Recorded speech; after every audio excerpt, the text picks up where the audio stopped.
Pues muchas gracias, Teodoro, por organizar precisamente estos eventos que tan importantes son para un centro y para los chicos, ¿no? Vivir esta experiencia.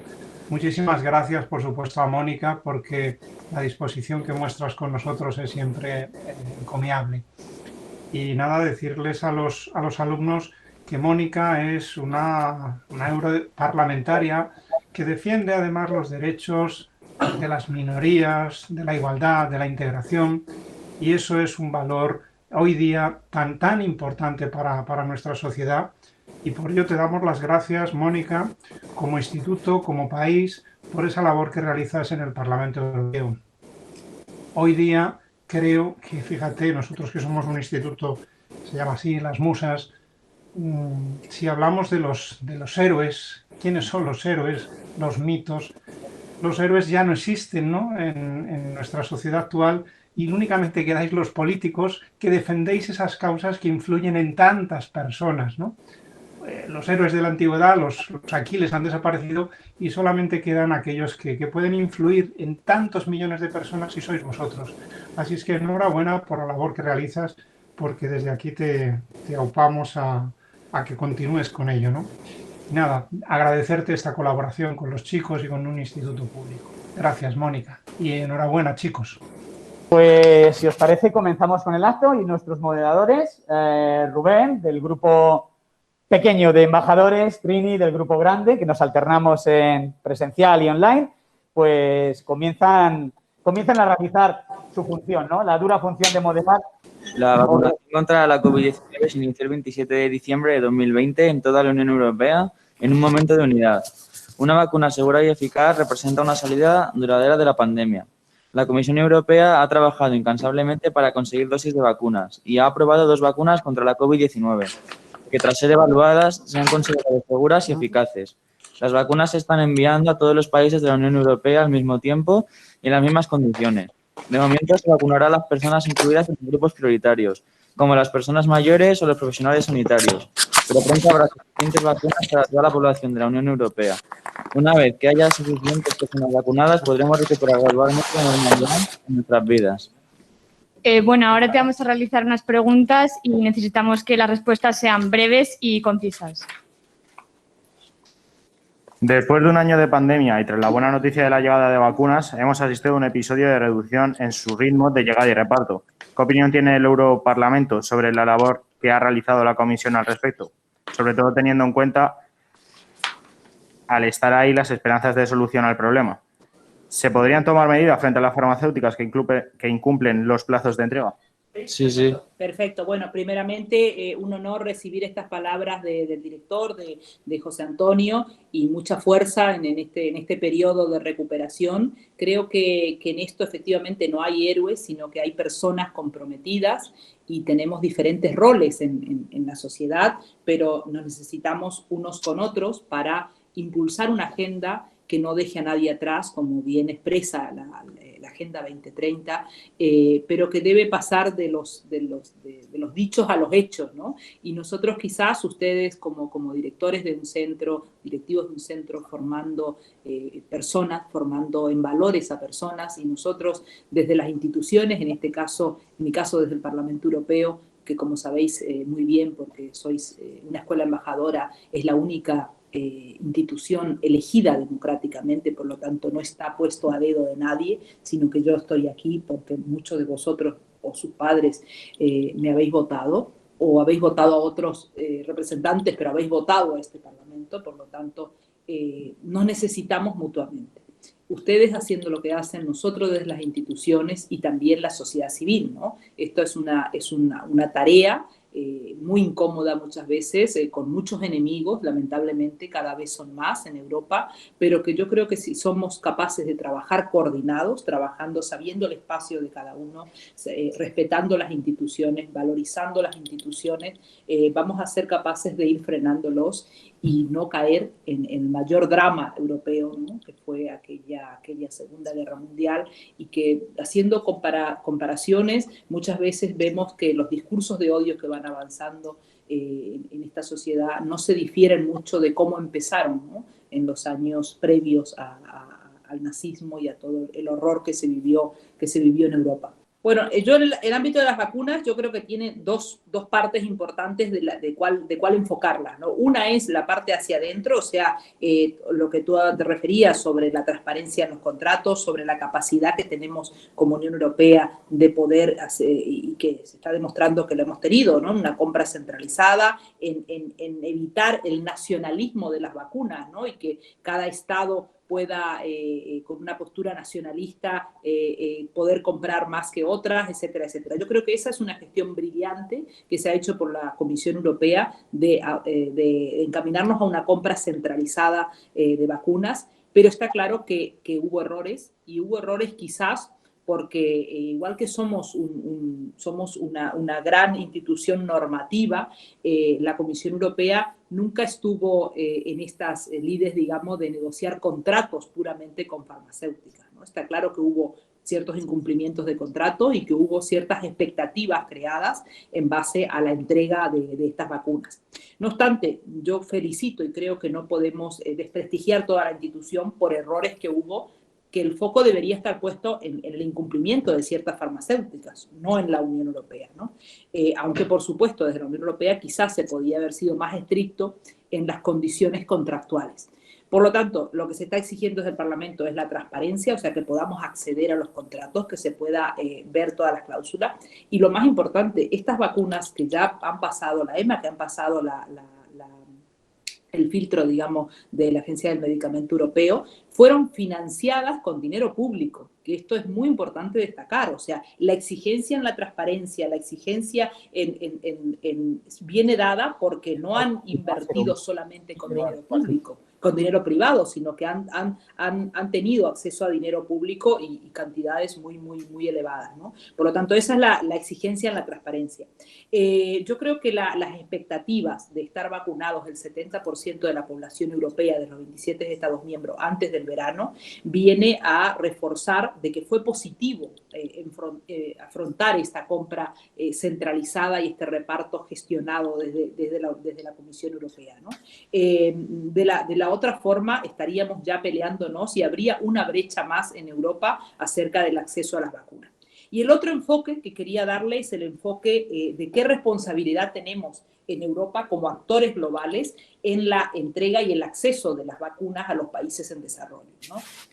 Nos jactamos todo el tiempo de que somos los mayores donantes del mundo, tanto en cooperación al desarrollo como en ayuda humanitaria, que queremos ser un actor global. Pues la gestión de la pandemia está siendo también, o debería ser afrontada desde una posición geoestratégica. Rusia ya lo está haciendo, China ya lo está haciendo, con regiones del mundo que no tienen acceso a la vacuna. Si estamos hablando de que la vacuna tiene que ser un bien público global, significa que tiene que llegar a los países en desarrollo. Porque este virus, y no quiero repetir frase hecha, no tiene frontera, no tiene pasaporte, y por lo tanto, en un mundo más globalizado en que vivimos, si dejamos que el virus se propague libremente en Latinoamérica o en ciertas regiones de África, a los 2 días va a estar en Europa, porque el tráfico que hay y la movilidad humana es lo que tiene.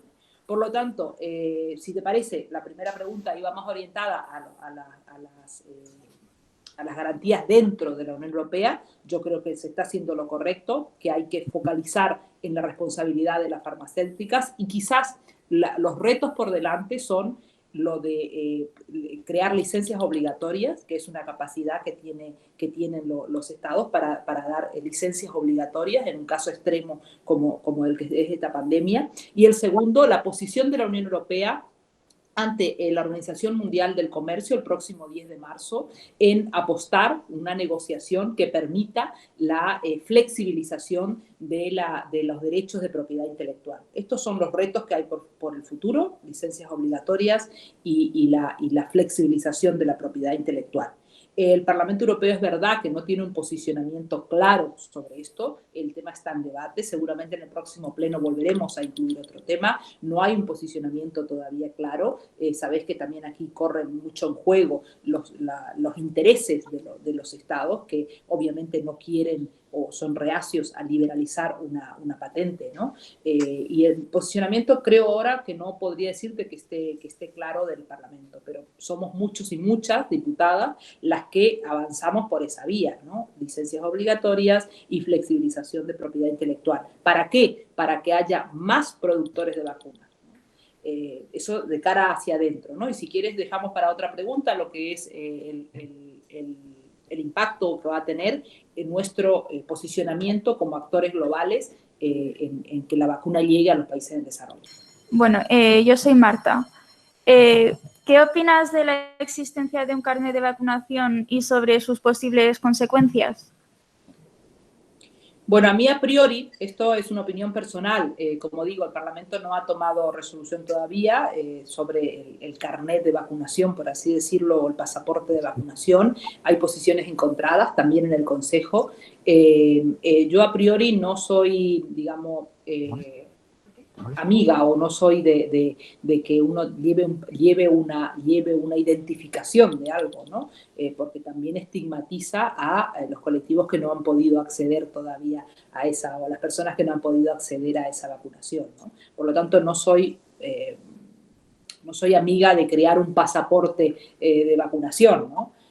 No obstante, yo creo que tiene que este proceso de la gestión de la pandemia europea está llevándonos a construir la aclamada o la anhelada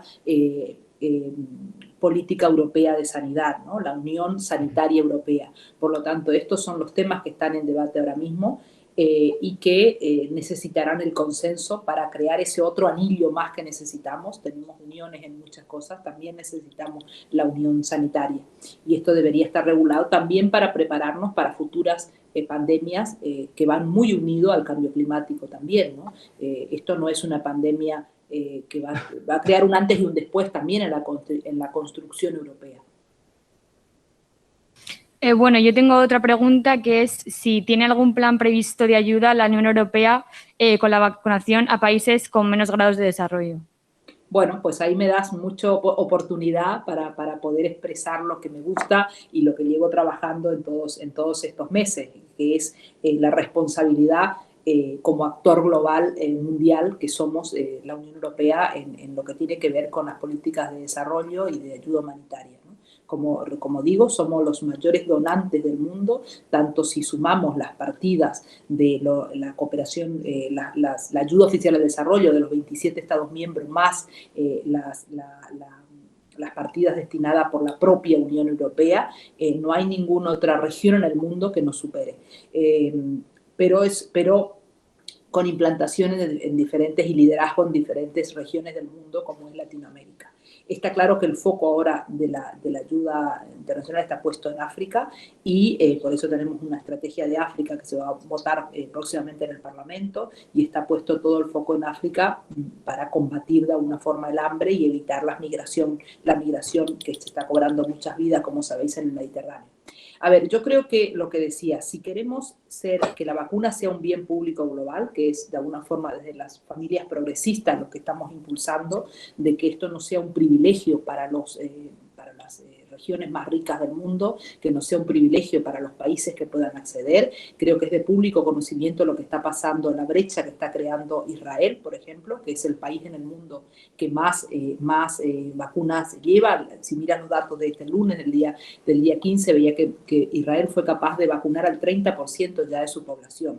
España está dentro de los países que más ha vacunado dentro de los 27, estamos dentro de los 5 primeros, hemos vacunado al 2,30 más o menos de la población y tenemos la expectativa de estar en la media del 70% del verano. Pero ¿qué pasa esto? Que el resto de los 145 países que integran COVAX, yo no sé si ya les sonará COVAX porque lo estamos hablando constantemente, es este instrumento que se creó donde la Unión Europea invirtió una cifra muy considerable, lo tengo por acá, creo que fueron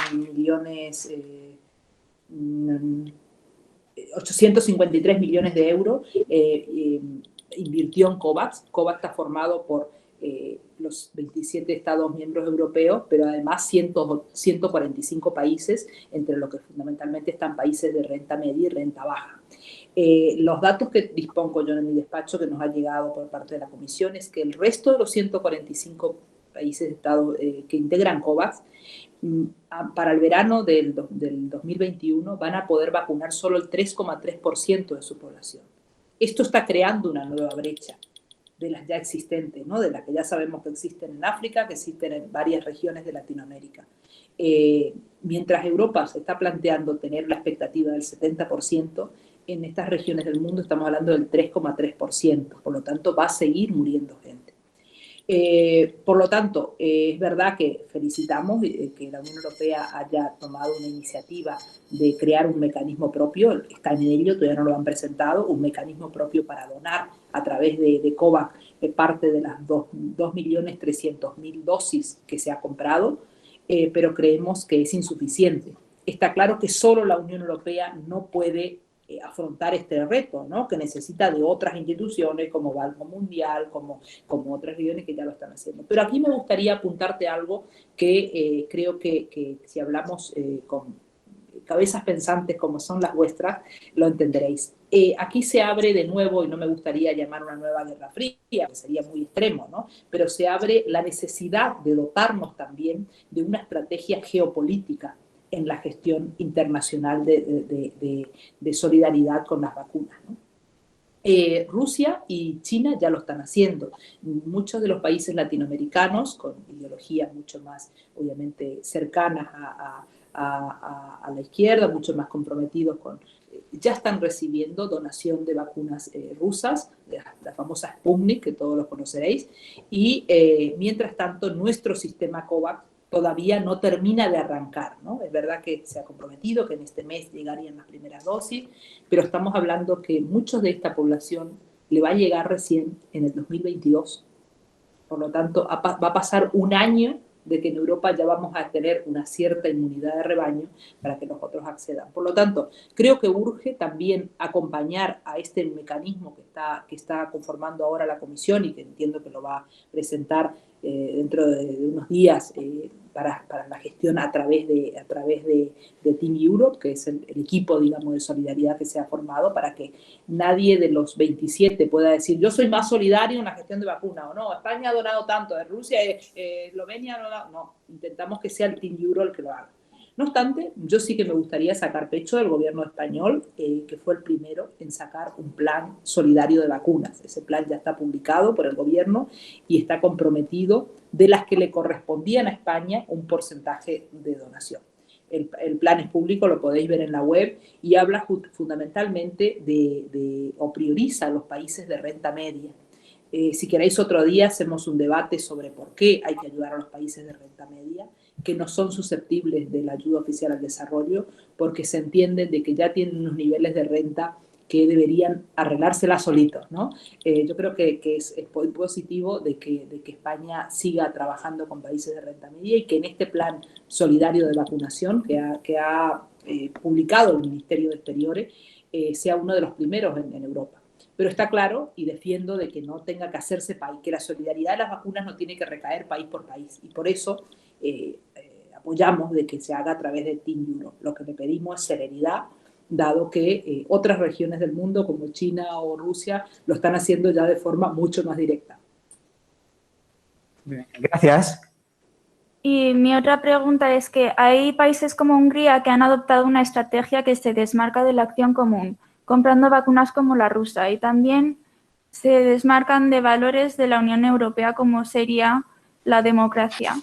¿Podría explicar brevemente cómo afecta esto al proceso de consolidación europea? Sí, en otra reunión que tuvimos anterior, cuando con ustedes hablábamos sobre los nuevos mecanismos de unir justamente el mecanismo de vinculación del Estado de Derecho, ¿no? Yo creo que una vez más países como en este caso Hungría, pero en otras cuestiones no de la vacuna podemos hablar de Polonia, son donde queda demostrado de alguna forma las cuestiones a mejorar o las fallas de nuestra estructura europea, ¿no? Como sabéis, cuando acordamos en Lisboa la constitución de esta Unión Europea, nos quedamos a medias de lo que pretendíamos muchos de los europeístas, ¿no? Que era justamente llegar a una constitución europea y poder dotarnos de mecanismos mucho más efectivos. Eso no fue posible, el Tratado de Lisboa llegó hasta donde llegó y el Consejo, hay muchas decisiones en el Consejo de la Unión Europea, que ustedes saben que están los gobiernos de cada país, hay muchas decisiones que se tienen que tomar por unanimidad y esto era una dificultad constante a la hora de poder avanzar en esta coslegislación que tenemos con el Parlamento y poder frenar también muchas situaciones como las que se están viviendo. No obstante eso, repito, en la reunión que tuvimos anteriormente hablábamos de este nuevo mecanismo de Estado de Derecho que se aprobó recientemente por el Parlamento Europeo y que sería una muy buena oportunidad de aplicarlo.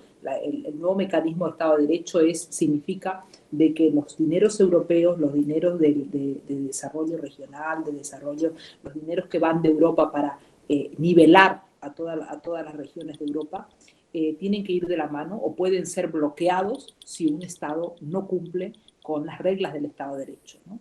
Es verdad que estaba más orientado, más pensado justamente al respeto de los derechos humanos, al respeto de los valores europeos, que veíamos como había un cierto retroceso, ¿no? Tanto en Hungría como en Polonia, etc.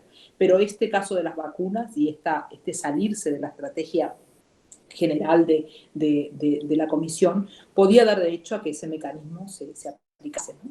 Y yo creo que en eso estamos. A veces la queja es de que Europa va lento, pero yo creo que en la gestión de la pandemia hemos ido con bastante agilidad. Yo creo que el paso siguiente es pedir también la aplicación de este mecanismo que fue aprobado recientemente, ¿no? Y que viene a solventar la incapacidad de que, bueno, Europa no está del todo avanzada en su construcción como lo que pretendíamos que salga en Lisboa, ¿no? Bueno, el próximo tema que vamos a tratar es el Brexit, que se resume en lo siguiente.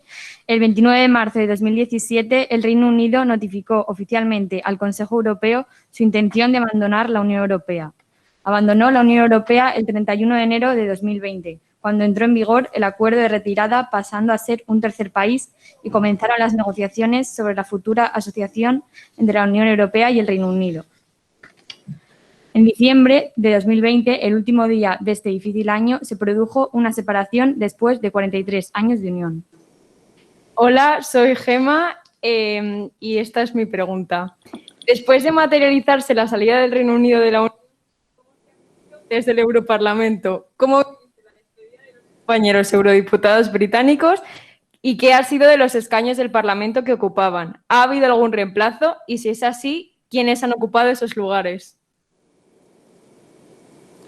Bueno, comienzo por lo último, que es lo más fácil. Efectivamente, los escaños fueron redistribuidos en el resto de Estados miembros y por eso, por parte de España, han ingresado nuevos compañeros, ¿no?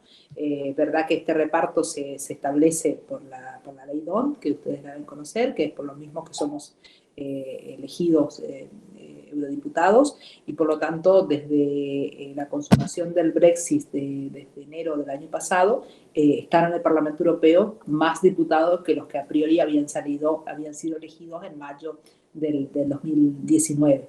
Eso es en la constitución del Parlamento. ¿Que exista alguna posibilidad de que Gran Bretaña regrese a la Unión, Reino Unido regrese a la Unión? Sinceramente creo que ahora mismo no van por ahí los tiros. Creo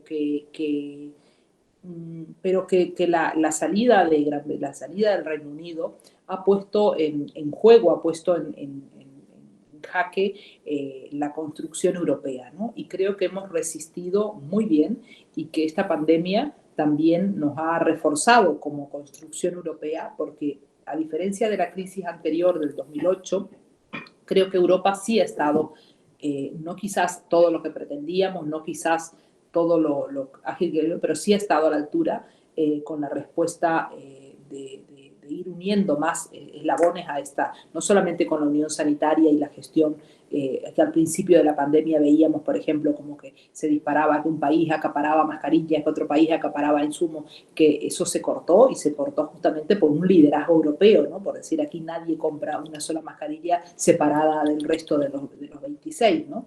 Y también yo creo que fundamentalmente porque respondió rápido con la creación de este Next Generation EU, que es el fondo de recuperación que ya está llegando a España, que ya se están materializando los proyectos y ya se están eligiendo los proyectos para ayudarnos a reconstruir después de la terrible pandemia.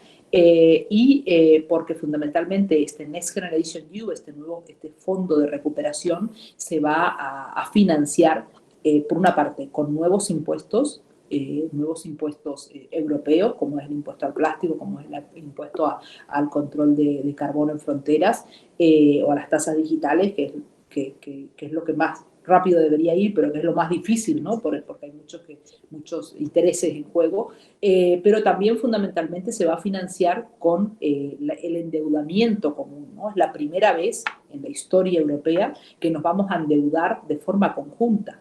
Esto es algo histórico, ¿no? Aparte de los impuestos propios, el endeudamiento es algo histórico. Por lo tanto, con respecto al Reino Unido, creo que hemos respondido rápido, demostrándole al Reino Unido que la Unión Europea está fuerte, que se sigue construyendo y que igual que el Reino Unido se quiere ir, hay otros 20 que están llamando a la puerta para entrar a este club, ¿no? Y esto lo hemos hecho en un tiempo récord, en solo un año, ¿no? Después de materializarse la salida, yo creo que el gran problema era cómo proteger los intereses de los, en este caso por la parte de España, los españoles, pero cada Estado miembro que viven, que trabajan y que muchos de ellos han invertido, por ejemplo, en formación, y que veían como sus títulos ya no les valían el resto de los 27, o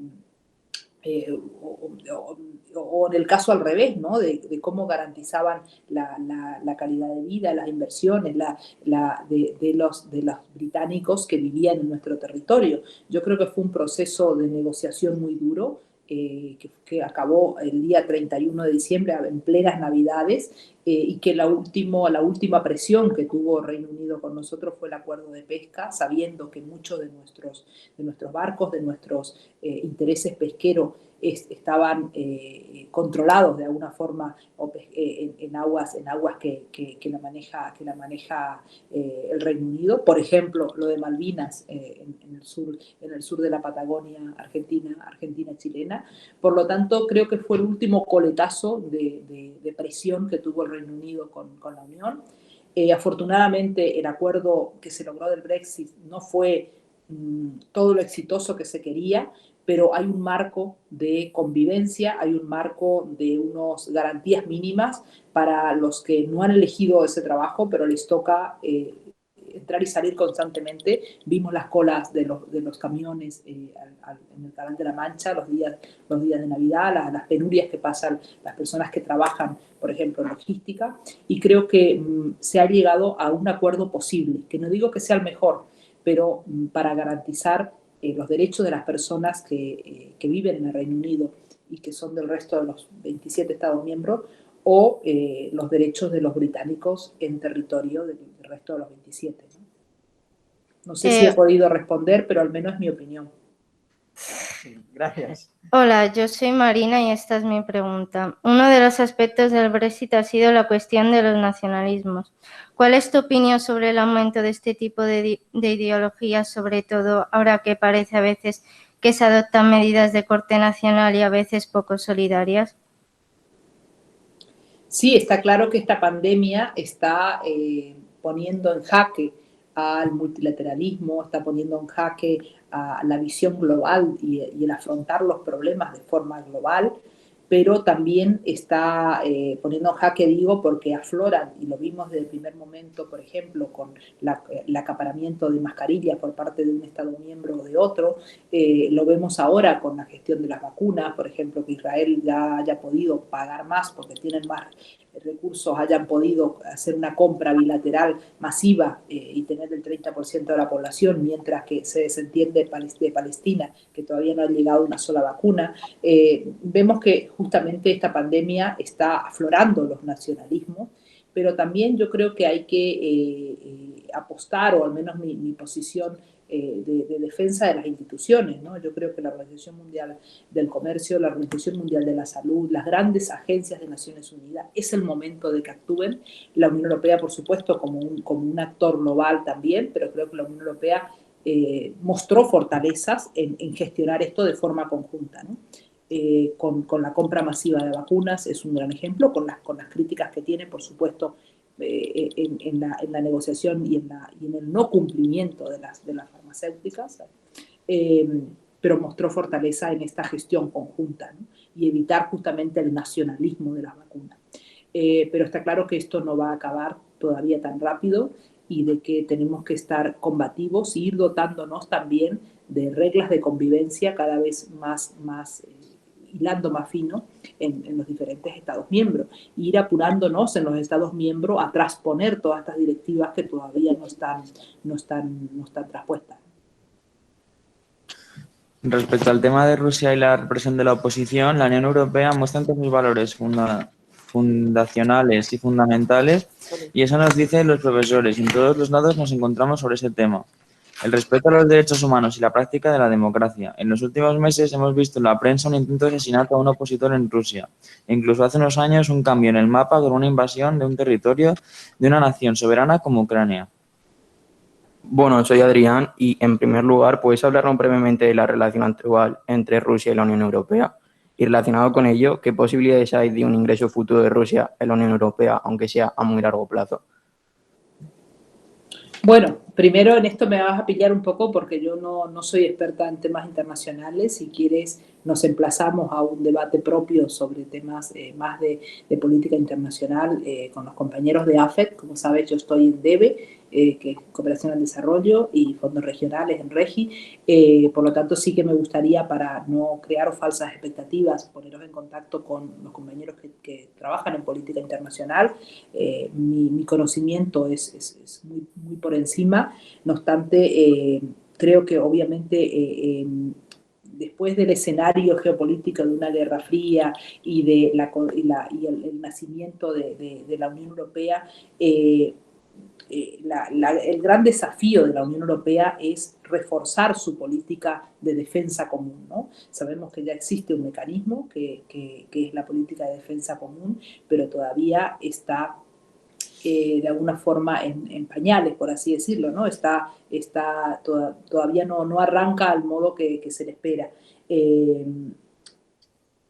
Todo lo que estamos viendo sobre Navalny, incluso la presión del gobierno a Putin para lograr la liberalización, yo creo que está teniendo un eco importante que se está dando, y yo creo que aquí hay un antes y un después con el tema de Rusia en estos días, de cómo ha respondido nuestro alto comisionado en política exterior, Josep Borrell, a pasar a una diplomacia ya activa, no solamente defensiva, sino que se vio ya un cambio de actitud en ese aspecto, cosa que se agradece, dado que los europeos somos distinguidos en el mundo por obviamente nuestro valor normativo, por nuestro reforzamiento de las instituciones con valores, pero efectivamente nuestro pie de barro siempre es la defensa, ¿no? Cuando en campaña electoral algunos de los partidos de izquierda, como el que yo pertenezco, hablábamos sobre la necesidad de un ejército europeo, no estábamos hablando de crear 27 ejércitos, sino estábamos hablando de que la política de defensa común no puede estar solamente limitada a nuestra participación en la OTAN, que por supuesto estábamos hablando de construir una estrategia, reforzar la ya existente, refletir una estrategia europea, en la que no uno tiene que tener 27 ejércitos, sino que a lo mejor Francia puede especializarse en un sector, España en otro, y así una estrategia más fuerte. ¿Por qué? Porque para los americanos llegar hasta la frontera con Rusia les queda un poco más lejos, pero nosotros lo tenemos, por decir, el vecino está muy, muy cerquita y lo tenemos casi en la puerta de nuestra casa, y obviamente con mucha influencia con los países que se han incorporado, las últimas incorporaciones, como fue la ampliación, ¿no?, de Hungría, etcétera, etcétera. No sé si no puedo ampliarte mucho más. Yo creo que la posibilidad de una incorporación de Rusia no se baraja de ningún sentido. No es una vía que yo creo que vaya a avanzar, y más ahora con esta estrategia activa, ¿no?, de Rusia ante el mundo, y con mucha influencia, como digo, en Latinoamérica, y con el cambio de gobierno recientemente de los países latinoamericanos, ¿no?, como el caso de Bolivia, como el caso de Argentina, como el caso de Ecuador, que también va a tener un cambio en la actitud geopolítica internacional. Por lo tanto, Unión Europea no debe ceder espacios en Latinoamérica si queremos ser un actor global y no solamente mirarnos hacia adentro, ¿no? Nosotros apostamos por la creación de este ejército europeo y apostamos por seguir reforzando la política de defensa común, que no tiene que ir separada, obviamente, ni tiene que ir coordinada con los valores y con el posicionamiento de la Unión Europea dentro del mundo, ¿no? Pero no podemos seguir teniendo los pies de barro en defensa. Yo tengo dos preguntas, y la primera sería ¿qué postura debe adoptar la Unión Europea y los países miembros en relación a Rusia y la política respectiva respecto a los sectores de la oposición? Bueno, es verdad que tenemos un premio Sájarov, tenemos diferentes iniciativas en el Parlamento, pero quizás en este momento se queden cortas, ¿no? Los parlamentarios podemos sacar resoluciones, pero todas son de ámbito, digamos, declarativas, ¿no? No tenemos ningún instrumento potente que pueda, más que la diplomacia, y ya se está haciendo. Como digo, el señor Borrell está muy activo y con mucha presencia en este tema, con mucha agenda en este tema, pero creo que no tenemos ningún otro instrumento más que lo que ya se está haciendo, que son resoluciones parlamentarias. La segunda pregunta sería, ¿se plantea la Unión Europea adoptar medidas de presión ante la represión a la libertad de información en Rusia? Repito, yo creo que el tema Navalny y la presión del gobierno de Putin ya se ha debatido en el pleno anterior. Invitaría a leerla, a que leáis la resolución y seguir en la línea de denuncia, pero no tenemos un instrumento que nos permita ir a más, ¿no? No tenemos tampoco un instrumento potente como puede ser la cooperación al desarrollo. Cuando hay un conflicto, por ejemplo, en Etiopía, o cuando hay un conflicto en algún país africano, como está claro el caso de Etiopía, recientemente hemos frenado la ayuda oficial al desarrollo, no a la ayuda humanitaria, para presionar en que los valores, que pare el cese armado, que pare la guerra y que paren los conflictos. Pero en el caso de Rusia no lo tenemos, ¿no? Por lo tanto, siempre son a nivel más declarativo y de poner el tema en agenda, de condenarlo públicamente. Pero en otras regiones del mundo tenemos otros mecanismos que nos vinculen mucho más, ¿no? Hola, soy Daniel y te voy a hacer la siguiente pregunta. ¿Sería una buena idea entregar el premio Sájarov al disidente Navalny e incluso presionar al gobierno de Putin para lograr su liberación? Sí, yo creo que el premio Sájarov es una herramienta muy potente que tenemos desde el Parlamento Europeo y que sirve para visibilizar, como fue el último premio Sájarov de este año, a las mujeres de Bielorrusia luchando por los derechos y las libertades de las mujeres en Bielorrusia. Siempre se ha distinguido por ser un premio que obviamente empodera al movimiento asociativo que empodera a personas claves, pero también a veces se vuelve y lo estamos viendo desde dentro, se vuelve muy peligroso por la persecución que logra, dado el nivel de visibilidad internacional que le da un premio Sájarov. Yo creo que es una excelente idea y que puede dar lugar al premio Sájarov 2021. No obstante, hay otras regiones del mundo también que obviamente van a solicitarlo y que también están pasando cosas en otras regiones del mundo, ¿no? Quizás lo de Rusia lo vemos, es muy mediático porque está muy cerca y porque con todo el tema de la vacuna ha tenido una repercusión más de lo habitual. El premio Sájarov es uno de los grandes premios que da este Parlamento y que siempre es motivo de mucho debate. Seguramente sí será una de las candidaturas que competirá para el premio Sájarov. El siguiente tema que vamos a tratar es la Agenda 2030, que en tu visita al centro hablaste a los embajadores del curso pasado de la Agenda 2030 y eso nos dio la idea para el trabajo del Infopoint de este curso. Qué bueno. Hola, soy Álvaro y mi pregunta es esta. ¿Cuántos de los objetivos planteados crees que se van a cumplir? Bueno, está claro que esta pandemia, no sé si va a retrasar, pero va a tener que implementar la agenda de forma invadida por la pandemia, ¿no? Y eso ya, yo creo que sí se va a retrasar el cumplimiento de estos objetivos, efectivamente, y concretamente el del acceso a la salud, ¿no? Y se va a retrasar por los problemas que estamos viendo también que van muy vinculados a la cooperación al desarrollo, ¿no? Yo soy una defensora de seguir apostando por la cooperación con los países de renta media, que en general son muy marcados por la desigualdad. Estamos hablando en general de la mayoría de los latinoamericanos, también algunos de África como Senegal, por poneros un ejemplo nada más.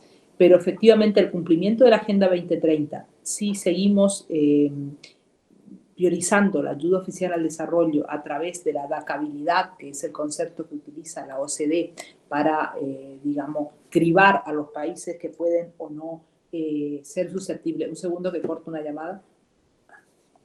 No me distrae. Ser susceptibles o no de cooperación al desarrollo y que deja fuera a los países, digamos, graduados, ¿no? La adaptabilidad habla de un concepto de graduado. Si el país cumple ciertos objetivos de renta, no valora otros criterios, ¿no? La mayoría de los problemas del cumplimiento de la Agenda 2030, por supuesto, está en países donde el objetivo 1, que es el objetivo del hambre, es lo prioritario. Estamos hablando en la mayoría de los países africanos, del Cuerno de África, del Sahel, pero yo creo que el gran problema del cumplimiento de la Agenda 2030 está en los países de renta media. Países de renta media que ya no son susceptibles de ayuda oficial al desarrollo, solamente de las garantías que llaman, ¿no? De esta parte de como que la Unión Europea avala a las empresas para que inviertan en otro lado. A mí esa parte no me gusta, es una parte importante del paquete de cooperación, pero yo defiendo mucho más la ayuda oficial al desarrollo con garantías, con seguimiento de los proyectos. Pero creo que el gran problema a resolver para el cumplimiento de la Agenda 2030 es cómo somos capaces de seguir trabajando proyectos en países de renta media marcados por la desigualdad. Por ejemplo, los niveles de exclusión social y de pobreza que hay en el conurbano de Buenos Aires, de DF de México, de Lima o del propio Santiago de Chile pueden ser igual o más que los de cualquier país africano del Cuerno de África. Eso es una realidad. Sin embargo, Chile o Argentina o México tienen unos niveles de renta que pueden ser considerados medios o altos, ¿no? Este es el gran problema, yo creo, a la hora de aplicar la Agenda 2030. No obstante, yo creo que es la agenda marcada en que nos hemos puesto de acuerdo a nivel internacional y que tenemos que ser capaces de trasladarla a cada acto de nuestra vida y fundamentalmente en las instituciones, ¿no? Que se conozca esta agenda y que lleguemos al 2030, no sé si con el 80% de los objetivos, pero por lo menos con el 60% de los objetivos marcados. Así que agradezco a vuestro interés, agradezco a que en un instituto de Madrid se pueda difundir estos objetivos, se pueda conocer qué quiere decir cada uno y fundamentalmente desde las instituciones. A mí me encanta el último, el 17, que habla justamente de la coordinación entre las diferentes instituciones para conseguir estos objetivos. ¿Y puedes hablarnos de la labor del Parlamento Europeo para lograr los objetivos del milenio? Bueno, el Parlamento es una gran caja de resonancia que aquí llega a todo, ¿no? Específicamente la Agenda 2030, yo creo que la abordamos mucho más desde la Comisión de Desarrollo, que es una comisión que no lleva temas legislativos, porque legislamos muy poco, que es el gran acuerdo, el nuevo INDICI, que es el nuevo instrumento de cooperación al desarrollo, pero es una gran caja de resonancia, pero más allá del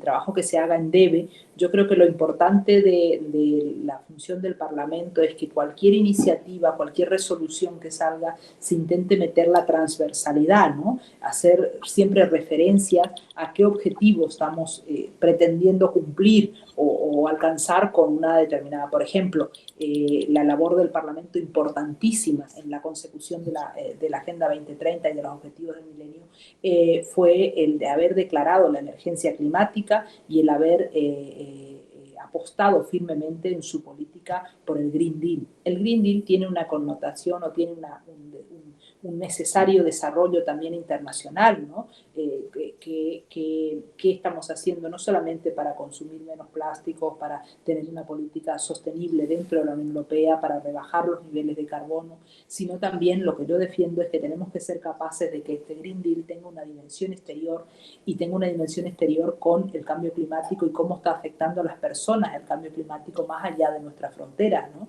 Como sabéis, yo estoy trabajando en un informe de iniciativa que es un documento que trabajamos desde DEVE, que aborda el impacto del cambio climático en las personas vulnerables en los países en desarrollo. Esto es un informe de iniciativa que obviamente no es legislativo, por lo tanto es, digamos, recomendaciones, ¿no? Caemos en lo mismo, que no tenemos capacidad legislativa total. La capacidad legislativa total la sigue teniendo la Comisión.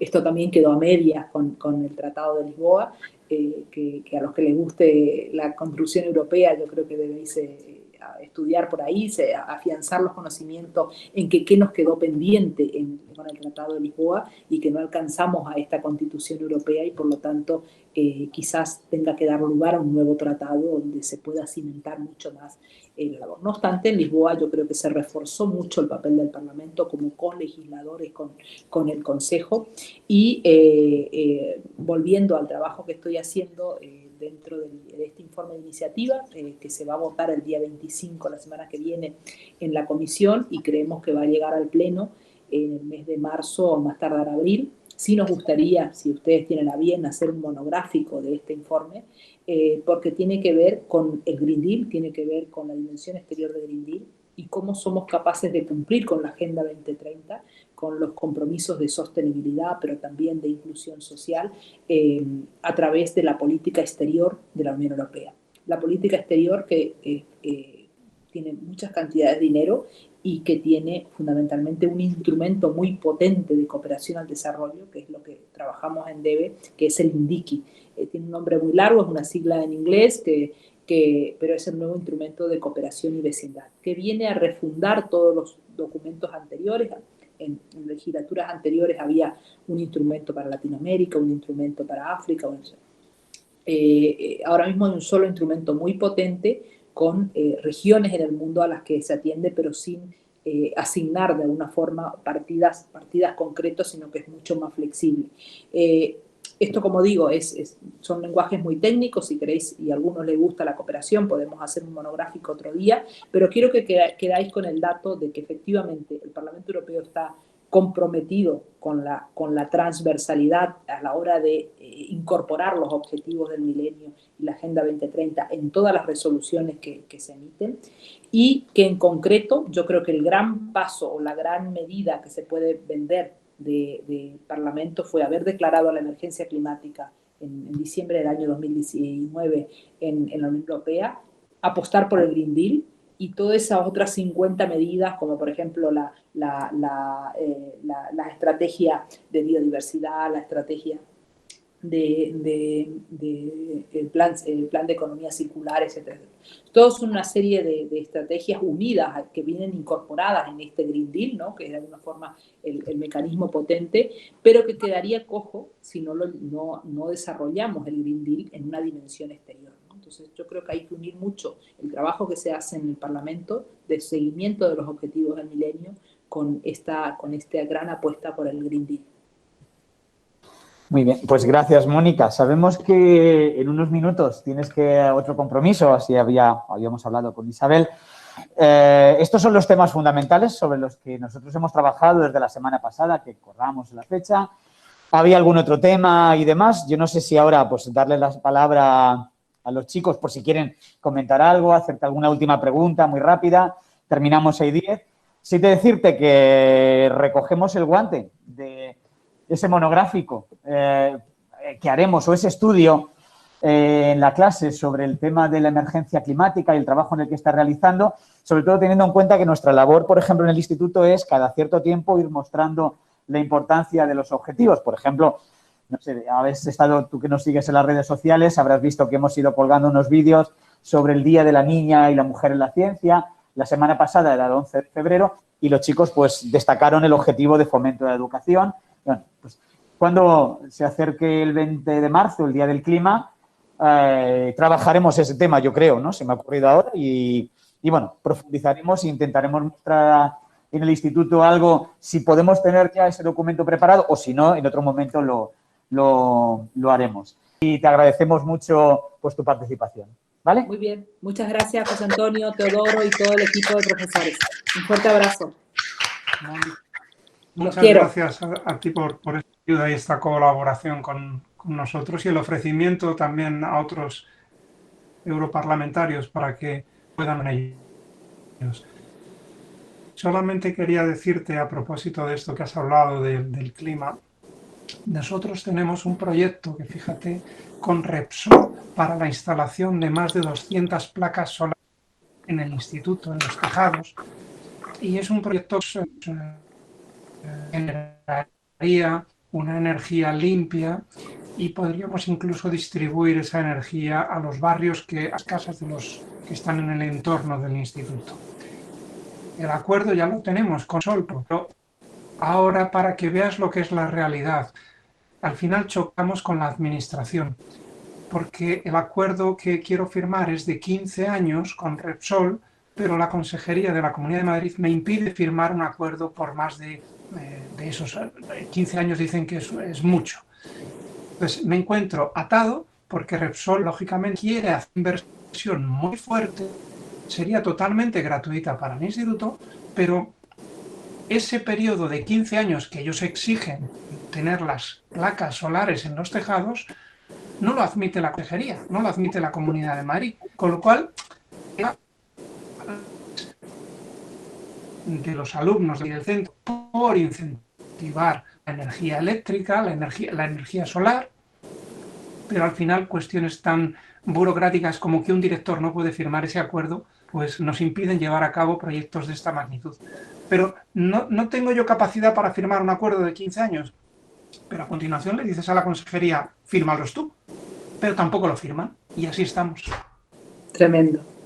Entraríamos en un debate puramente partidario que no quiero en este momento, dado que pero bueno, están los alumnos esta anécdota para que vean. Pero efectivamente yo creo que se trata de que las instituciones tienen que servir para ayudar o para liberalizar eso lo vemos mucho en REGI, en la Comisión de Fondos Regionales, de la necesidad de aligerar la carga burocrática, ¿no?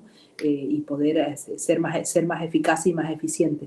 El gran problema que tenemos en Madrid es la Comunidad de Madrid, la dirección de la Comunidad de Madrid, pero yo creo que trabajos como el vuestro sirven para poner negro sobre blanco quién hace las cosas, cómo se hacen las cosas, y los animo a seguir, a que esta complejidad, este problema no los decaiga y que sigan trabajando en proyectos de este tipo. Seguiremos, sin duda. Muchas gracias, Mónica, por tu Gracias, ayuda y Mónica. por Un abrazo muy fuerte. Adiós.